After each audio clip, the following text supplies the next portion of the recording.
A U.S. service member was wounded in a series of new attacks Friday targeting U.S. bases in Syria following Thursday's fatal drone attack on a U.S. base, a U.S. official confirmed. U.S. forces entered Syria in 2015, backing Allied forces in their fight against the ISIS terror group. The U.S. still maintains the base near Hasaka in northeast Syria, however, where Thursday's drone strike happened. There are roughly 900 U.S. troops, and even more contractors, in Syria. Syria's war began with the 2011 Arab Spring protests that roiled the wider Middle East and toppled governments in Egypt, Libya, Tunisia and Yemen. It later morphed into a regional proxy conflict that's seen Russia and Iran back Assad. The United Nations estimates over 300,000 civilians have been killed in the war. Those figures don't include soldiers and insurgents killed in the conflict, their numbers are believed to be in the tens of thousands. Following that initial attack, Defense Secretary Lloyd Austin said in a statement that U.S. Central Command forces retaliated with precision airstrikes against facilities in eastern Syria used by groups affiliated with Iran's Revolutionary Guard.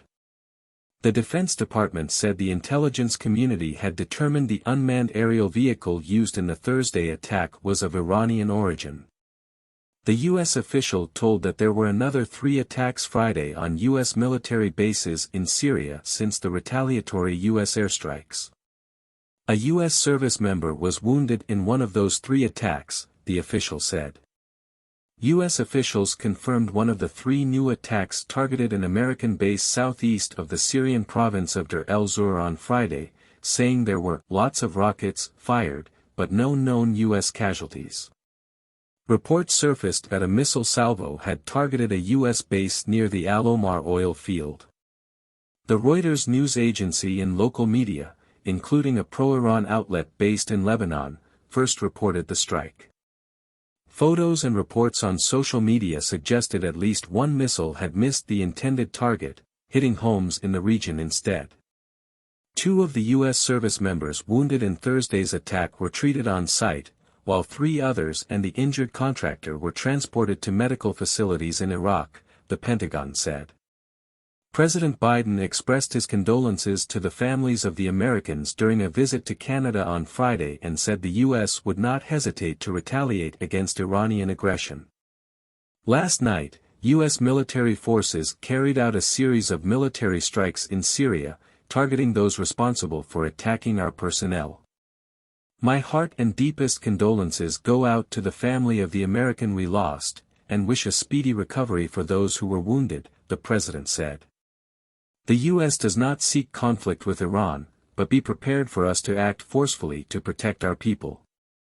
The Syrian Observatory for Human Rights, an opposition war monitor, said the American strikes killed 6 Iranian-backed fighters at an arms depot in Deir el-Zur on Thursday. The observatory, which relies on a network of local contacts in Syria, said the U.S. also bombed an outpost near the town of Mayadeen, killing another 2 fighters.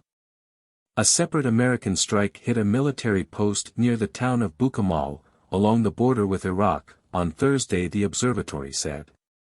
The airstrikes were conducted in response to today's attack as well as a series of recent attacks against coalition forces in Syria, by groups affiliated with Iran's Revolutionary Guard, Austin said, adding that he authorized the retaliatory strikes at the direction of Mr. Biden. As President Biden has made clear, we will take all necessary measures to defend our people and will always respond at a time and place of our choosing, Austin said. No group will strike our troops with impunity. The United States took proportionate and deliberate action intended to limit the risk of escalation and minimize casualties, Austin said. U.S. Army General Michael Eric Kurilla, the head of the American military's Central Command, warned that American forces could carry out additional strikes if needed. We are postured for scalable options in the face of any additional Iranian attacks, Kurilla said in a statement.